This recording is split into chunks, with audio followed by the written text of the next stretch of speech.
a la libertad de poder elegir, por supuesto, cómo tendría que, en este caso, culminar.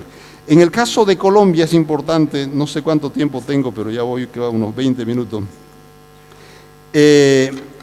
Por supuesto que todos estos argumentos apuntan también, en el caso nuestro, a necesariamente hacer una despenalización del homicidio piadoso, por ejemplo. El homicidio piadoso es ese homicidio que se lo practica, dice la pena, se lo practica cuando fueran determinantes los móviles piadosos y apremiantes las instancias del interesado con el fin de acelerar una muerte inminente o de poner fin a unos padecimientos o lesiones corporales probablemente incurables.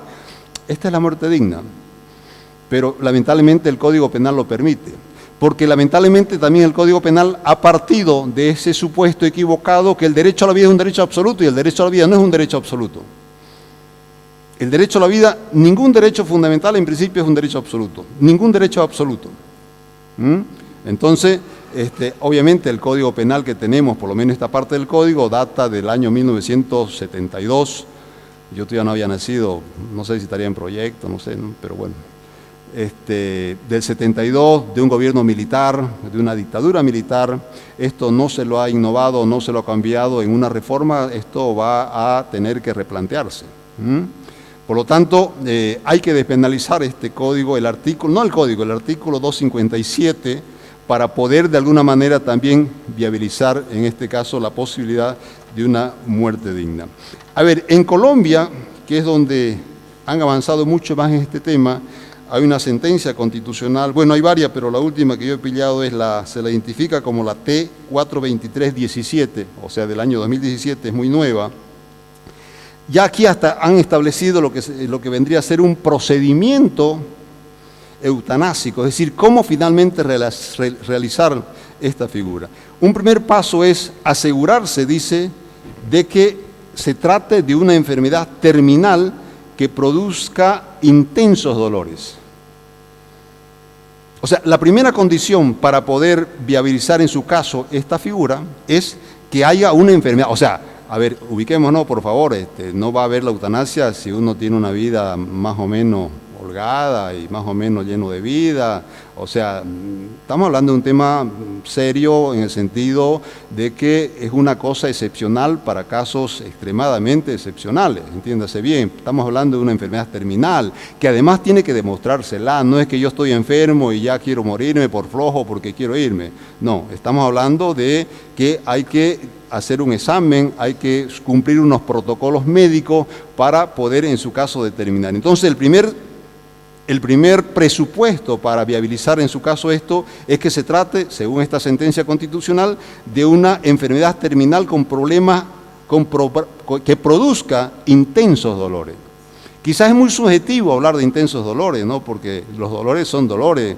Hay dolores y dolores, hasta dónde un dolor es intenso, hasta dónde duele el dolor, qué sé yo, toda esa joda, no es fácil, pero bueno, el médico es el que tiene que determinar, y para eso también habría que haber una junta médica que pudiera determinar exactamente si estamos frente a una enfermedad terminal y que produzca, en este caso, lo que dice esta sentencia constitucional, intensos dolores. O sea, no son dolores complacientes, ¿no es cierto? Son intensos dolores. ¿Ok? Un segundo paso es que hubiera lo que se llama un consentimiento libre, informado e inequívoco. Es decir, la persona que tenga que pedir en este caso la eutanasia, como que es una cosa a pedido del paciente, tiene que el médico asegurarse que está dando su consentimiento, que es una persona mayor de edad, que está consciente, que es responsable, que asuma lo que está asumiendo, valga la redundancia, ¿no es cierto? O sea, no es una cuestión tan light como para pensar de que yo quiero morir y ya me voy y chao, digamos, ¿no? No, estamos hablando de cosas relativamente serias. Por lo tanto, esto es importante. Pero claro, se trata de una persona mayor. Si son menores, para eso están los padres. Habrá que ver, aunque también más adelante se habla de que este consentimiento puede ser formal o informal, escrito o no escrito. Ya ahorita se está hablando de una suerte de formulario, digamos, para uno en su momento, como un testamento más o menos, ¿no es cierto? Así como uno deja su testamento y distribuye sus bienes para cuando se muera, acá la inversa, uno en vida hace una suerte de testamento diciendo yo quiero que me apliquen la eutanasia cuando ya no esté en condiciones de poder asumir mi autonomía como tal. O cuando, digamos, la enfermedad sea tan perversa que finalmente la vida sea peor que la muerte. Y por supuesto aquí se habla de la creación de un comité científico interdisciplinario de acompañamiento. ¿Qué supone esto? Insisto que aquí el aporte médico es muy importante, ¿no es cierto? Porque es el médico, en este caso, este comité científico, el que tendría que determinar si esa persona es o no es candidato para poder, en su caso, someterse a un procedimiento eutanásico. Hay que hacer este comité científico. Y también habría que crear un procedimiento de cómo blindar la voluntad, la decisión del enfermo. Porque claro, el enfermo está enfermo, podría eventualmente revocarse o tratar de cambiarse esa decisión. Lo que se intenta por todos los medios es garantizar que esa decisión que se la tomó libremente pudiera ser respetada y pudiera ser obedecida en su caso, como sería el caso más o menos de un testamento, ¿no es cierto? El testamento hay que respetarlo tal cual. Ojo que ya no está vivo en este caso cuando se habla del testamento, más o menos acá, insisto, el parecido o lo más parecido sería un testamento. Ahora estamos hablando de la prevalencia de la autonomía del paciente, que tiene que ser una cosa relativamente rápida, de la celeridad del procedimiento, de la oportunidad, de la imparcialidad de las personas que van a intervenir. Por supuesto que tienen que haber condiciones, no va a ser en cualquier parte que se va a hacer la eutanasia.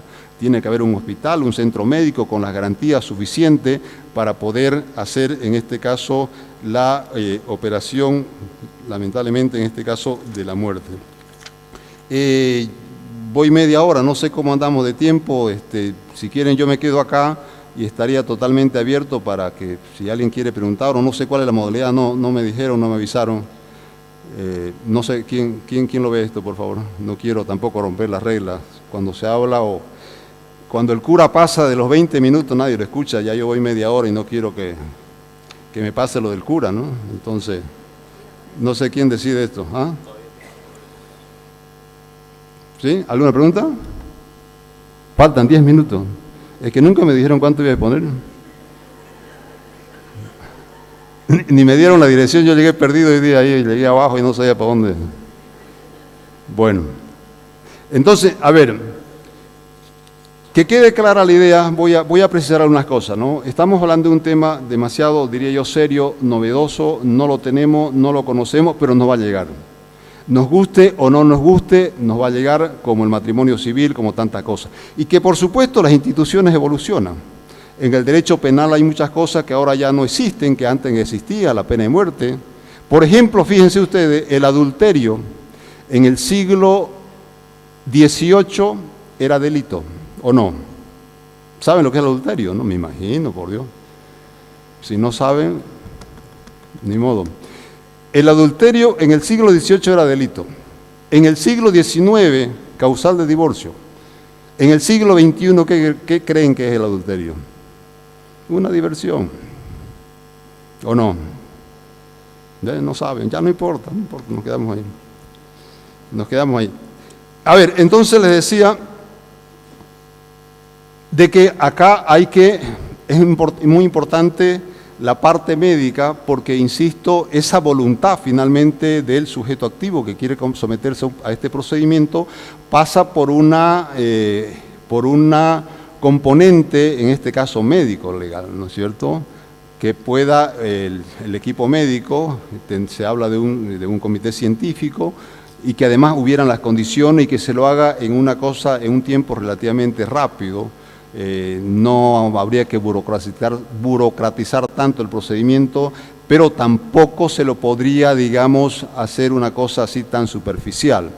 Es un tema delicado, que habría que ver cómo se lo podría reglamentar de la mejor manera posible. Por supuesto que también interviene el Ministerio de Justicia, el Ministerio de Salud, ¿no es cierto? El Ministerio de Salud debería ser una suerte de veedor que esté permanentemente haciendo seguimiento de estas cosas para ver si se cumplen estas condiciones en las que debería suceder, digamos, en este caso, la muerte digna. Pero la muerte está ahí, es parte del proceso de la vida.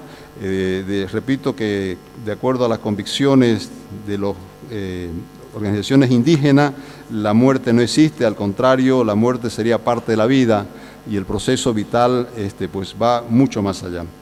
Y que esto pasa por despenalizar esta figura del Código Penal para poderla viabilizar. Ahora, en este momento, el Tribunal Constitucional podría eventualmente autorizar un procedimiento eutanásico siempre y cuando se cumplieran estos procedimientos que ya existen en el derecho comparado. Lo más desarrollado que yo he encontrado ha sido esta sentencia o estas sentencias de la Corte Constitucional de Colombia, y lo más cerca que tenemos, y que eso se ajustaría perfectamente a nuestra realidad, de modo que en el derecho comparado esto existe, no es ningún invento ni una cosa demasiado extraña tampoco, ¿no es cierto?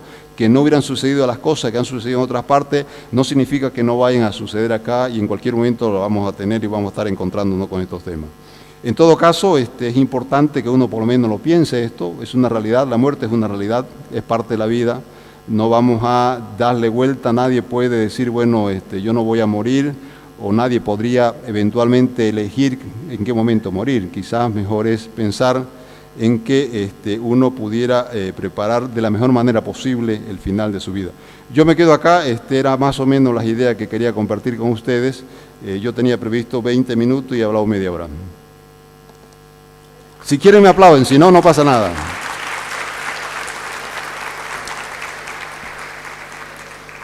Bueno, ahora vamos a hacer una ronda de preguntas. Por favor, levanten la mano y las señoritas se van a acercar para quienes quieran hacer una pregunta. Empezamos por allá. Ok.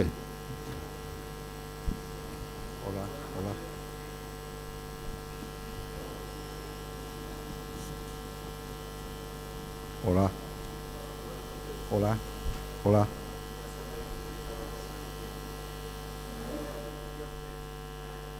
Perdón, es que no escucho.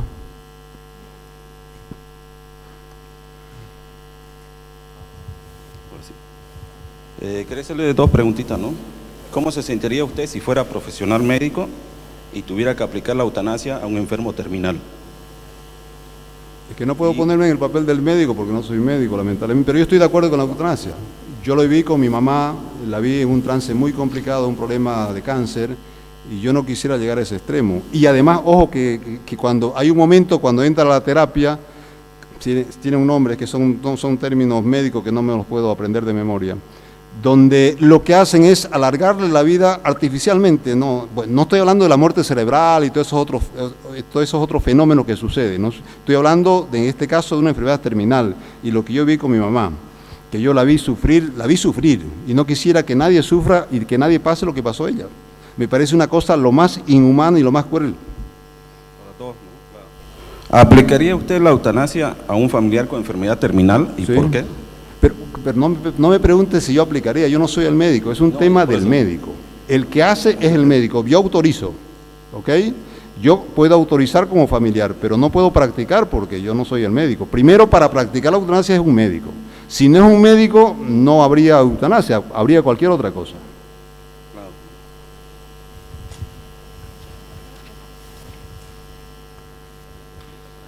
A ver, vamos. Hola. Hola, hola. Bueno, maestro, una pregunta. Mati, vamos, adelante. ¿Cree usted que el principio de legalidad sería el obstáculo para que no haya una muerte digna? Porque el principio de legalidad exige una serie de requisitos para acceder a un derecho. Ejemplo, yo quiero entrar a estudiar a la universidad y me exigen una serie de requisitos, o cualquier. Entonces, para morir dignamente, debo de cumplir una serie de requisitos. Si desaparecemos el principio de legalidad de nuestra normatividad y aplicamos derecho por principios, o lo más justo, sería lo más factible para nuestra sociedad, para poner en vigencia la eutanasia que usted ha dicho, el morir dignamente como derecho constitucional. Podría ser, digamos, se puede hacer vía una reforma legal. Un nuevo código penal debería eliminar este tipo penal que tenemos ahora del 257, creo. y ahí, digamos, allanamos el camino. En este momento la otra vía es que uno podría, vía el Tribunal Constitucional, por la vía jurisprudencial, como lo han hecho en Colombia, como lo han hecho en muchos países, el Tribunal Constitucional finalmente es el generador del nuevo derecho en todas partes del mundo.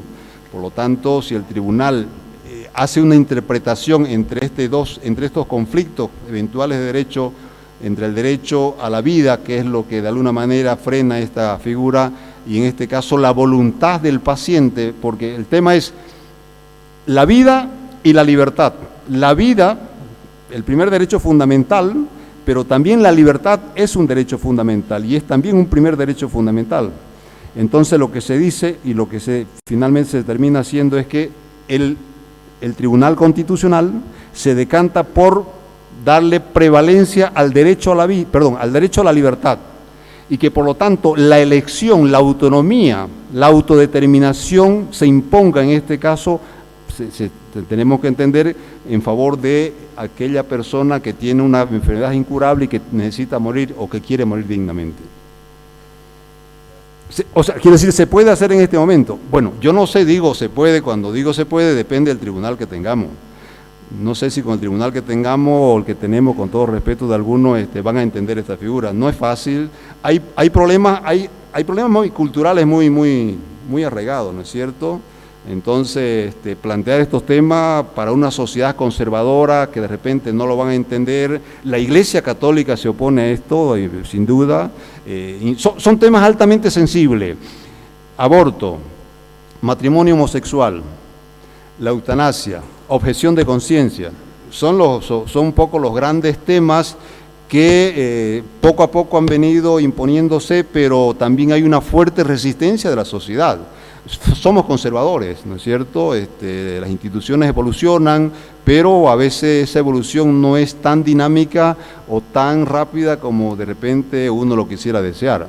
Pero el otro tema es que en Bolivia, insisto, decía yo, no conozco ningún caso en particular, no sé si habrá, de repente no han llegado a los medios de comunicación, pero no hemos tenido un caso como Ramón Sampedro en España, que tuvo 30 años postrado en una cama y el tipo clamaba que lo maten, una muerte digna, y nadie le daba pelota, lamentablemente, ¿no es cierto? Pero bueno, veremos qué es lo que pasa, pero insisto que son los temas que van a generar y que ya están generando un gran debate en otras partes, y aquí también deberíamos debatirlo, por lo menos debatirlo. Yo sé que muchos no están de acuerdo, que no es un tema simpático, que no es agradable, no es como hablar de un concurso de Mises ni del partido de fútbol, la Copa América, pero ya, ahí está.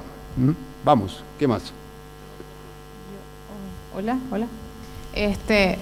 Yo quería preguntarle, ¿cómo podríamos hacer nosotros para que, si se llega a legalizar la eutanasia, cómo podemos cerrar esa llave para que no ocurra lo que ocurre en Holanda? Por ejemplo, en Holanda se aplicó la ley se aplica la eutanasia, ¿no? Está legalizado. En principio era para enfermos terminales, pero hoy por hoy, por ejemplo, cualquier persona que decida que quiere acabar con su vida porque simplemente ya no quiere vivir más, lo puede hacer. Entonces, eso querrá decir que en un futuro nosotros, el que ya no quiera vivir, pues directamente se le aplique la eutanasia. Entonces, ¿qué seguridad habría, por ejemplo, para un enfermo que los doctores, ¿no? Por ejemplo, estén realizando, llevando un tratamiento o una mejoría para el paciente con el fin de salvarle la vida, o a lo mejor con la complicidad de los parientes lo que quieren es acabar con la vida, digamos, ¿no? A ver, no me extrañaría que alguno de esos casos entre de contrabando. También es lo mismo, tenemos un código civil y no me vas a decir que los contratos se cumplen a la perfección. También hay contratos que no se cumplen, se lo pactó de muy buena fe, se hicieron las mejores cláusulas y no se cumplen. Tenemos un código penal y tampoco no me vas a decir que todos los delitos se sancionan. Hombre, no te quiero decir, con eso lo que te quiero decir es que posiblemente nadie te podría garantizar que viniera alguna cosa por ahí de contrabando, donde haya problemas de herencia, donde hayan intereses creados, sí, pero no por casos aislados podríamos de repente privarle la posibilidad a otro sector de la población que de repente sí, con toda la razón del mundo, lo pudiera necesitar. Es un problema quizás de experiencia. Yo estoy hablando con la experiencia de mi madre, no me estoy inventando, ni vengo aquí y lo he leído el tema, insisto, es un tema jodido, duro, pero complicado, pero tenemos que enfrentarlo. Lo peor que pudiéramos hacer es cerrar los ojos y no ver el tema. Esto es como la legalización de las drogas, también otro tema altamente sensible. Claro, pero estamos hablando de la vida, no de contratos, otro tipo de delitos, pero sí está bien, entiendo. Ok. ¿Te convencí? No. Más o menos. Si quieres después me invitas a un café y ya vemos. Y si es un vino, mejor.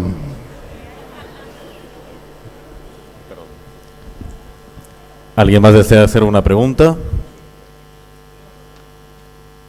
¿Por este lado? Ok. Ok, muy buenas noches a todos los presentes. Bueno, retomando lo que usted estaba mencionando antes de la pregunta, que era desde el punto de vista social, pues lógicamente la sociedad boliviana tiene arraigados principios que son tanto morales como religiosos, que hacen que el tema de la eutanasia sea algo muy complicado de llevar. Pues entonces es verdad que pretender que la eutanasia sea perseguida como un delito supone que una parte de la sociedad pretende imponer a otra su propia moral o su religión. Es algo que pues se puede comprender. Entonces la pregunta sería, en caso de que se realizara una consulta a la población sobre si se debe despenalizar esto y se deben tomar los procedimientos adecuados para que se pueda realizar la eutanasia en Bolivia, ¿cuáles serían los métodos que tenemos que realizar antes de que se haga esta consulta? Porque no es como de preguntar por preguntar, digamos, si vos preguntás por preguntar, te van a decir que no, porque pues ellos tienen valores y principios que le dicen que no. Ya si son buenos o malos, eso no depende de nosotros, porque es cuestión de la voluntad de cada persona. Pero ¿cuáles serían estos métodos en los cuales nosotros tendríamos que, lógicamente, informar sobre qué es, no desde nuestro punto de vista, sino de información plena, objetiva? ¿Cuáles serían, digamos? Hacer un poquito esto que estamos haciendo ahora, debate, discutir las ideas, un problema de razonamiento, información, educación, porque hay muchos temas que no los abordamos por ignorancia, por desconocimiento. Estos temas yo no los conocía antes, insisto, esto es parte del nuevo derecho en Bolivia y en todas partes del mundo. Son los temas que hay que debatir. Aquí está, insisto, el matrimonio homosexual, está el tema de la objeción de conciencia, la eutanasia, legalización de las drogas, jodidos los temas, pero hay que enfrentarlos. O sea, posiblemente no todos van a estar de acuerdo. En Argentina acaban de rechazar finalmente el aborto y se arma un quilombo, una discusión, problemas van, problemas vienen, pero así avanza la sociedad. Lo peor es, creo, el silencio de los cementerios. Digo, en un sistema democrático por lo menos tenemos derecho a disentir, y el que no esté de acuerdo que lo exponga y que lo diga y que lo escriba, que lo investigue, pero decir no, tampoco es, creo, el procedimiento, ¿no? Yo creo que sí, que de repente si haces un referéndum ahora, lo más probable es que te lo van a rechazar. Depende mucho, porque hay una cultura conservadora, es verdad, y la Iglesia Católica está metida en por medio. La Iglesia Católica no está de acuerdo, por ejemplo, ni con los métodos anticonceptivos ni con el aborto. Entonces, ¿con qué mierda está? ¿O para dónde va? Pero claro, ¿ah?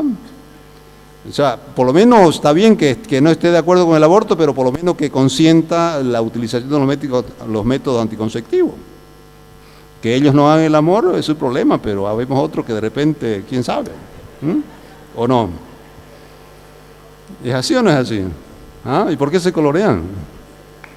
¿Ah?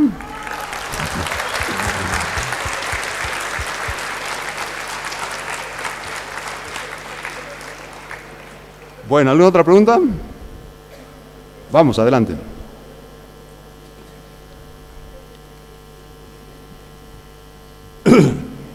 ¿Cuál es la diferencia entre homicidio y asesinato?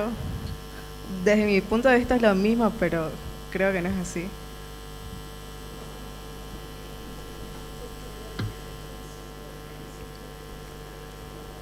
No es así, por supuesto. A ver, son dos cosas distintas. Ambos atentan contra el bien jurídico que es la vida, pero en el asesinato hay una serie de elementos subjetivos que son determinantes: la planificación, la intención, el dolo, el sobreseguro, ¿no es cierto? Cosa que no sucede en el suicidio.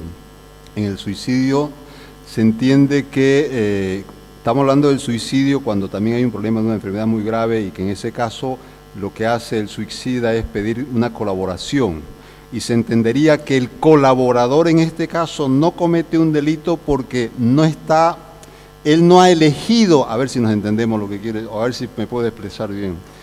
El colaborador no ha ido a buscar al suicida, más bien el suicida viene a buscar al colaborador. ¿Se entiende la idea, no? ¿O no se entiende? Perdón, la pregunta era entre homicidio y asesinato. Ah, homicidio. Hagamos una cosa, si me invitan a otro debate, te lo explico más.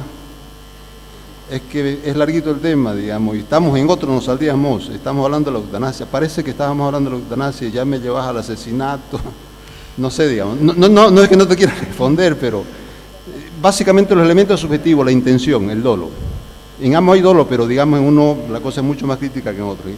Al extremo que en muchos países se habla del asesinato como del homicidio calificado, por decirlo de alguna manera, ¿no? Y hay varios tipos de homicidio, el homicidio simple, el homicidio por emoción violenta, el homicidio suicidio, hay muchas cosas ahí, pero no me quisiera salir del tema, no es que no quiera responderte la pregunta, pero quisiera más bien aprovechar el momento para que veamos el tema que me han convocado acá, digamos. Si quieren me vuelven a invitar, si no, digo,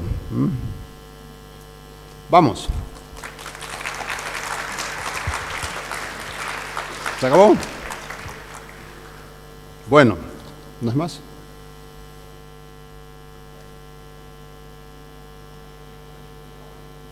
¿Una? ¿Sí? ¿Se puede? No sé. Vamos, la última pregunta dice. Vamos. Échale fuerte, como hombre, directo.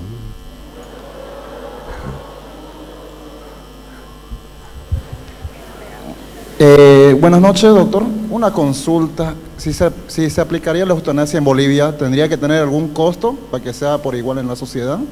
¿Tendría que haber un costo para morir? Disculpen esa pregunta, pero si tendría que haber un costo, un precio para morir. Mira, honestamente me agarraste porque en lo que yo he podido leer no se menciona eso, pero a ver, te doy este dato a ver si sirve. Se habla de un hospital público, por lo tanto, en este caso la muerte sería como una enfermedad cualquiera, que tendría el Estado que cubrírtela, ¿no es cierto?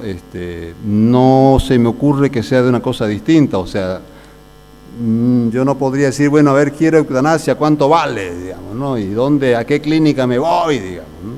Estamos hablando de un hospital público porque tiene una serie de controles, de fiscalización, donde hay unos protocolos que cumplir, o sea, no es una cosa de repente tan simple como se pudiera proyectar, ¿me entiende? Estamos hablando de que hay unos derechos fundamentales de por medio que hay que salvaguardar por todos los medios igual. Pero así la pregunta, te ruego que me disculpes, no la tengo clara, la película en ese caso. Si me invitan de repente a otro, no sé, pues no, ya te la podría investigar para la próxima. Bueno, gracias.